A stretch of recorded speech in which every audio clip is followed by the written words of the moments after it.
Entre deux tours, ils sont tous candidats aux législatives et ils ont tous accepté de participer à notre débat du jour. Danielle Simonet, bonjour. Bonjour. Candidate de la France insoumise dans la 6e circonscription de Paris et en ballottage pour le second tour. Jacques Millard, bonjour. Bonjour. Candidat Les Républicains dans la 5e circonscription des Yvelines en ballottage également. Luc Carvounas, bonjour. Bonjour. Porte-parole national du Parti Socialiste et candidat dans la 9e circonscription du Val-de-Marne. Jérôme Rivière, bonjour. Bonjour. Vous êtes porte-parole national du Front National pour les législatives, candidat FN dans la 6e circonscription du Var. 4 candidats donc, 4 candidats contraints. Bonjour Sylvain Maillard. Bonjour. Vous étiez candidat à La République En Marche dans la première circonscription de Paris, je parle à l'imparfait, puisque vous avez été élu dès hier soir, élu dès le premier tour. Est-ce qu'il y a de la jubilation aujourd'hui chez vous ? La jubilation, non. Une satisfaction, c'est vrai, hier, évidemment, à le fait de franchir le cap des 50%. Et surtout, ça me permet de pouvoir me projeter pour les autres candidats, d'être à leur disposition, parce que la campagne électorale continue. On est aujourd'hui autour de votre micro, mais elle continue et ça me donne beaucoup plus de liberté d'être à leur côté. 4 contre 1, c'est ce que vous pensez vivre dans les 5 années qui viennent ? 4 contre 1 comme autour de cette table ? Oui. Non, je pense qu'on va évidemment, déjà, on va se concentrer sur tout le projet, le programme que l'on a à faire. Il est dense, il est important. Il va nous mobiliser pleinement. Et puis, on aura en face de nous une opposition, des oppositions qui j'espère, seront constructives.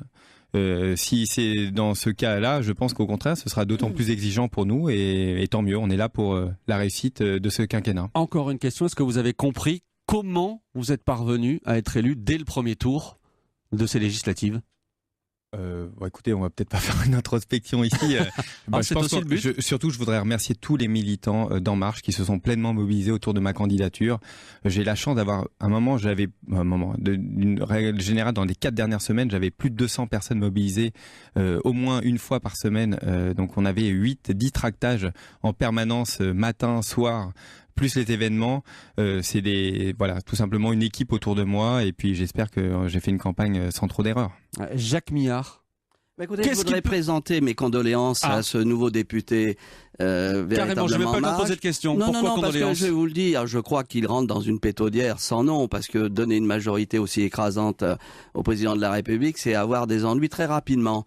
Donc je pense qu'ils vont à l'échec, ça c'est évident, et donc je lui présente mes condoléances, ça c'est clair, parce que je suis intimement convaincu qu'il n'y a aucun espoir dans la réussite de ce gouvernement qui est composé de fortes centrifuges et qui n'a pas véritablement de cohérence politique. C'est aussi simple que cela. Mais la pétaudière, comme vous dites, vous risquez de ne pas en être du tout. Mais ça n'a aucune espèce d'importance, c'est pas mon cas personnel qui est en cause. Moi, je vais me battre, je suis bien sûr candidat au 2e tour, mais je me bats véritablement pour une certaine conviction et un certain projet pour la France. Or, je constate aujourd'hui que nous avons véritablement un gouvernement qui est composé de fortes centrifuges, avec des opportunistes, des idéologues. Vous croyez que ça va durer longtemps? Moi, pas. Donc, je pense que les Français devraient réfléchir au 2e tour et atténuer cette chambre introuvable qu'on nous promet. Mais comment pouvez-vous les convaincre justement d'empêcher cela, comme vous dites, cette pétaudière, comme vous dites, pour le 2e tour? C'est un équilibre démocratique qu'il faut instituer.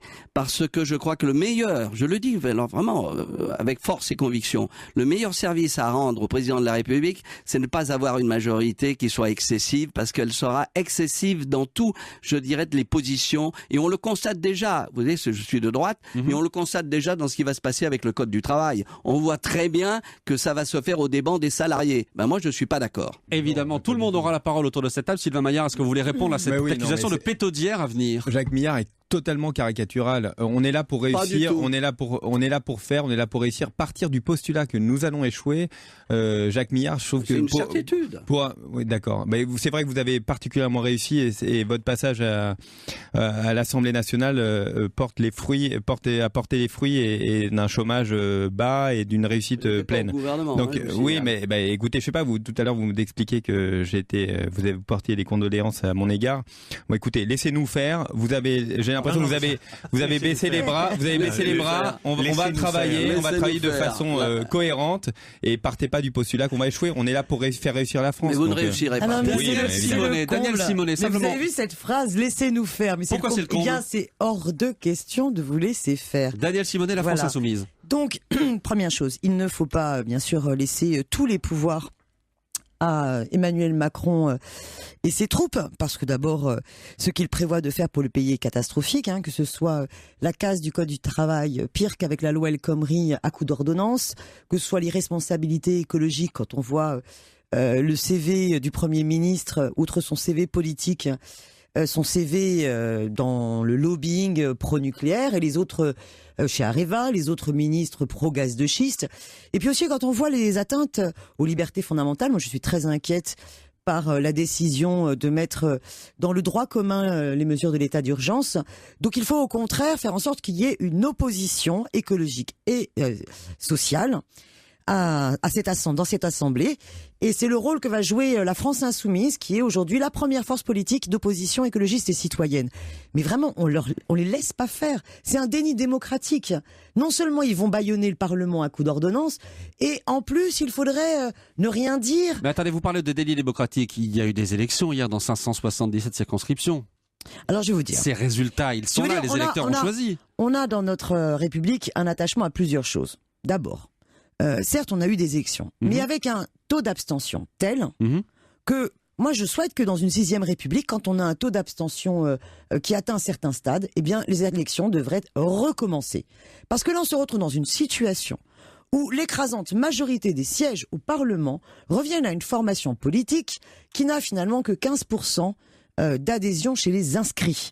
Puisque les 30% avec un taux d'abstention record étaient équivalents à 15%. Il y a d'ailleurs un journal qui... quel est ce journal ? Je ne sais plus si c'est Le Parisien ou si c'est un autre journal qui disait ramener ça à un village et à la population. Un village de 100 habitants, finalement, il n'y en a que 11 qui finalement ont porté leur bulletin pour En Marche. Mais on peut répondre encore moins pour la France Insoumise, encore moins pour le FN, etc. C'est pour ça que la question des annulations des élections devrait prévaloir. Mais on voit bien toute la crise de la 5e République et de la monarchie présidentielle, puisque une fois que les élections présidentielles ont lieu, eh bien, les hommes et les femmes de ce pays comprennent la logique des institutions et se disent les élections d'après ne valent plus la peine. Jérôme Rivière, sur quel point de fond vous comptez insister pendant cet entre-deux-tours pour éviter que la vague En Marche emporte tout sur son passage, y compris le Front National que vous représentez? Une double inquiétude. J'insisterai là-dessus. La première inquiétude, c'est qu'effectivement, avec 32% des votes exprimés, à peine 15% des votes réels, on est en train d'avoir des projections qui nous expliquent que c'est 75% des parlementaires qui viendraient de cette formation politique. Il faut que les Français se rendent compte qu'on est en train d'évoluer vers une sorte de totalitarisme soft. Il est nécessaire d'avoir des contre-pouvoirs, il est nécessaire d'avoir une opposition, sinon cela se déroulera dans la rue. Et nous souhaitons avoir des débats démocratiques à l'Assemblée nationale, non pas dans la rue. C'est la raison pour laquelle nous ferons appel aux électeurs de tous bords qu'ils se mobilisent, que cette Assemblée ait une forme de légitimité. C'est important. Là, aujourd'hui, c'est pas le système vers lequel on va. Et d'autre part, je suis inquiet sur l'incapacité de la droite à se rassembler. Cette volonté systématique de pointer du doigt le Front National. Hier, alors que les résultats n'étaient pas connus, vous aviez télévision après radio qui expliquait quelle drôle de démocratie à l'intérieur de laquelle une candidate sélectionnée au 2e tour, qui fait des résultats même s'ils sont minimes de 13%, ne peut avoir finalement à l'Assemblée nationale qu'un, 2 voire 3 parlementaires. Quand je vois en face Jacques Millard, avec lequel je partage l'essentiel des convictions, je ne comprends pas pourquoi les Républicains, ceux qui courageusement ont résisté à cet engouement En Marche, je ne vais pas vous parler des Patrick Balkany qui aujourd'hui rejoignent En Marche. D'ailleurs, je serais heureux d'entendre les commentaires sur ce nouveau soutien dont on voit bien qu'En Marche, c'est un peu le fourre-tout. Je crois qu'il est important de réunir les gens qui veulent une véritable opposition à droite contre le gouvernement de M. Macron, qui n'est finalement qu'un ersatz bien pire de celui de François Hollande. Jacques Millard, d'un mot sur cette main tendue à travers ce studio par Jérôme Rivière du Front National. Je suis gaulliste depuis très longtemps. J'appartiens à une famille politique et j'ai pas pour habitude de jouer la girouette comme certains le font. Donc je trace la ligne, j'ai toujours défendu les mêmes convictions et je reste dans ce sillon. C'est aussi simple que cela. Mais je ne suis pas de ceux qui vont montrer du doigt des Français qui, à juste titre, dénoncent ce que nous n'avons pas toujours su faire correctement. Luc Carvounas, vous n'avez pas encore pris la parole. Non, mais j'écoute avec beaucoup d'attention. Oui, mais je vous vois, inviter. Candidat dans la 9e circonscription du Val-de-Marne, candidat pour le Parti Socialiste. Dans quel état vous êtes aujourd'hui ? Je suis aujourd'hui le candidat de toute la gauche qui s'est rassemblée derrière ma candidature. Mais pour reprendre l'introduction, moi, comme sénateur, je vais féliciter mon voisin de son entrée au Parlement. Voilà, c'est un salut républicain. Après, je constate, dans cette circonscription, c'est un homme de droite qui succède à un homme de droite. Et c'est tout. Pour vous, Sylvain Maillard est un homme de droite, donc. Je crois que c'est clair. Mais c'est tout le débat qui doit nous animer dans les 5 prochains jours. Aujourd'hui, c'est un débat gauche-droite. C'est le clivage gauche-droite qui est installé dans ce deuxième tour. Et moi, je lance un appel. Je lance un appel à tous les électeurs de gauche qui ont envie d'envoyer plusieurs dizaines de députés, femmes et hommes de gauche, pour finalement faire quoi ? Défendre notre modèle social et nos acquis. Et puis, mon collègue Sylvain Maillard, vous dites laissez-nous travailler. Non, je suis désolé. Le premier acte politique de cette nouvelle Assemblée sera que vous allez donner un blanc-seing au gouvernement de droite d'Édouard Philippe pour faire la casse du Code du travail. On m'a souvent taxé, donc je vais en profiter devant ma collègue Danielle Simonet d'avoir voté la loi El Khomri. Je ne l'ai pas voté au Sénat. Et j'ai même déposé des amendements pour renforcer le point des syndicats. Et pour moi, c'est au Parlement et au Parlement seul de légiférer sur un sujet aussi important que le Code du travail. Sylvain Maillard, attendez, Danielle Simonet. Bien sûr, je voterai contre. Attendez, sans équivoque. Sylvain Maillard, simplement, il y a plusieurs accusations qui ont été portées là dans les 5 dernières minutes, notamment accusation de totalitarisme soft, c'est ce que disait Jérôme Rivière, du fait de cette grande majorité qui pourrait s'installer à l'Assemblée. On a besoin d'une majorité pour porter le projet et le programme d'Emmanuel Macron. C'est tout simple, c'est les institutions de la Ve République qui sont ainsi faites. Nous avons besoin d'une majorité, sinon l'élection d'Emmanuel Macron n'aura, entre guillemets, servi à rien, puisqu'il nous faut cette majorité pour porter le programme. Les Français l'ont décidé. Moi, j'entends les contestations ou les remarques sur l'abstention, sur le fait qu'il y aurait ceci, cela. Attendez, je crois que massivement les Français ont décidé de choisir Emmanuel Macron et de porter son programme, son projet pour les 5 prochaines années. Après, moi je suis très ouvert, peut-être tout à l'heure. Parmi ceux qui sont allés aux urnes. Laissez-moi terminer. J'ai terminé. Je voudrais juste. Oui, mais attendez, quelqu'un qui va pas aux urnes ne récupérez pas son vote en expliquant que c'est forcément. Il peut y avoir des raisons qui sont très diverses. Et vous reconnaissez ça montre un problème. Mais évidemment. Mais attendez, mais vous croyez que le simple fait que nous arrivions au pouvoir, est-ce que ça veut pas dire qu'il y a un problème dans notre vie politique? Est-ce que vous pensez pas que le simple fait que ces députés professionnels qui sont là depuis 20 ans, 30 ans, qui ne font que ça en permanence, est-ce que vous pensez que les Français ont choisi de continuer? Mais oui. Écoutez, je suis en face de vous. Je suis en face de vous. Est-ce que vous avez l'impression que je suis recyclé? Je crois que tout simplement, on a un changement de génération et un changement de parcours, tout simplement. Beaucoup de lobbying. Pas tous en même temps. Je vois beaucoup de représentants des lobbies qui sont recyclés, que ce soit. On va en parler dans une seconde, Danielle Simonet. On va faire une courte pause et on revient là-dessus dans un instant. À tout de suite sur Europe 1, la suite de ce grand débat de l'entre-deux-tours. À tout de suite. Europe Midi.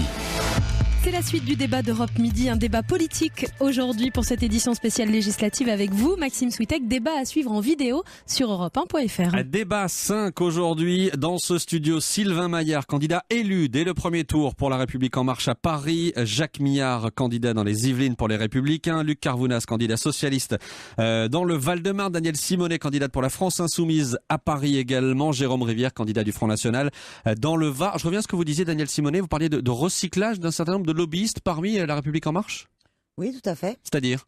Écoutez, on a dans la liste des candidatures de La République En Marche, ils prétendent avoir une grande part de société civile, mais en guise de société civile, c'est pas des syndicalistes, des associatifs, comme on a l'habitude d'en parler quand on est dans le camp du progrès. Non, on a surtout des professionnels qui travaillent dans des grandes entreprises et souvent qui occupent des fonctions de DRH, comme notre ministre du Travail, qui a été DRH à Danone, à Dassault, voilà, et comme d'autres ministres, par exemple quand on parlait tout à l'heure du Premier ministre qui était à Areva, à Areva, il occupait une fonction qui était une fonction de lobbyiste, de promotion de l'entité Areva et du nucléaire. Bon, donc on en a chez Bouygues, on en a, voilà, il y a un article il y a différents articles. Concrètement, qu'est-ce qui vous pose problème là? Ce qui me pose problème, c'est que c'est un vrai problème de détournement complet de la politique, quand vous avez ce mélange des genres lobby. Je peux vous donner un exemple. Moi, je suis très préoccupée par l'alternative à l'ubérisation. Quand vous voyez que vous avez des parlementaires qui avaient fait des propositions d'amendement à la loi El Khomri, tout simplement pour protéger les intérêts des plateformes, parlementaires socialistes qui depuis sont à En Marche, et qui avaient fait tout simplement un copier-coller d'une directive de Nelly Kroes, commissaire européenne en charge de la concurrence, que vous avez retrouvé après chez Uber, vous comprenez la collusion des genres. Sylvain Maillard, qu'est-ce que vous répondez à ces accusations de collusion entre le monde économique et le monde politique, et donc du conflit d'intérêts, et qui Sylvain va à Maillard, l'encontre de l'intérêt général. En un mot, j'entends ce que dit Daniel Simonet et je trouve que c'est une réflexion de façon générale intéressante à avoir, alors, sans être caricatural. Non, mais je vais être très intéressante à avoir parce que c'est vrai que si on a que des professionnels de la politique qui sont collaborateurs parlementaires et qui deviennent élus, évidemment, il y aura moins de conflits d'intérêts, mais il y a moins d'expertise. Et si vous avez des gens qui ont déjà eu une vie professionnelle avant, moi je suis psychologue. Non, laissez-moi terminer. Daniel, je vous ai laissé parler. Si on part du, mais c'est une vraie réflexion à avoir. Si vous voulez avoir des gens, un personnel politique qui a une expertise, qui vient du monde professionnel et qui forcément, qui est DRH, je trouve que c'est bien pour être ministre, par exemple. Ça fait partie des choses. Après, on a des déontologues qui font une vraie différence. C'est pour ça qu'il n'y a aucune mesure contre justement cette collusion d'intérêts avec les lobbies dans les propositions. Daniel Simonet, les Français ont choisi pour le moment. Jérôme Rivière et ils ont choisi notre façon de voir. Simplement, je peux débattre quand même des mesures du gouvernement. Bien sûr. Vous l'autorisez encore. Mais bien sûr. Jacques Millard, Sylvain Maillard disait quelque chose tout à l'heure, disait que sans doute qu'un certain nombre d'électeurs en avaient marre de députés qui sont élus depuis 20 ou 30 ans. Et je vous ai vu un peu faire des bons sur votre chaise. Mais non, mais alors ça véritablement c'est le café du commerce. Parce que vous savez, une assemblée, elle est faite de nouveaux, de moyens et de gens qui ont de l'expérience. Vous faites partie des gens qui ont de l'expérience. Oui, j'ai une expérience. Et depuis 93. Mais j'ai une vie professionnelle antérieure. Et quand on vient nous dire société civile contre société classe politique, c'est parfaitement idiot. Parce que moi, je me sens vraiment appartenir, je dirais, aux électeurs que je représente. Donc il y a un moment, il faut arrêter ce genre de cafconce, vous voyez.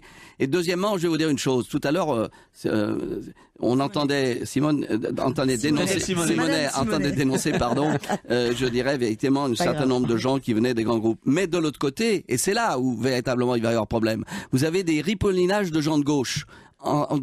Très fortes, des gens qui étaient disait ripollinage de gens de droite. Oui, mais alors c'est là, il y a pas de cohérence, il y a les deux, et c'est là où il y a les forces centrifuges au sein de ce groupe. C'est qu'il va y avoir des frondeurs qui vont arriver très vite, et vous allez voir le dégât que ça va occasionner. Juste quelques mots pour revenir peut-être dans ce qui doit nous intéresser dans le débat politique à quelques jours du second tour. Moi, les seules questions que je veux poser à celles et ceux qui nous écoutent, s'ils souhaitent demain des députés de la République En Marche, majoritaires, très majoritaires, qui vont accepter la hausse de la CSG, qui va venir pénaliser 8 millions de retraités, 5 millions de fonctionnaires, s'ils sont pour la fin de la retraite par répartition, s'ils sont pour que le premier acte politique de ce gouvernement face à sa majorité, c'est de leur dire donnez-moi la loi d'habitation qui va me permettre de légiférer par ordonnance pour casser le code du travail. Le code du travail, ce sont les salariés, mais ce sont aussi des grandes questions sur le travail le dimanche, sur la laïcité au travail. Ces débats-là, ça doit être des débats politiques menés au Parlement. C'est pour cela qu'il faut des femmes et des hommes de gauche qui ont pu avoir des divergences, mais qui doivent pouvoir se retrouver dans cet hémicycle qui sera très majoritairement macroniste. La macromania, ça va aller un temps.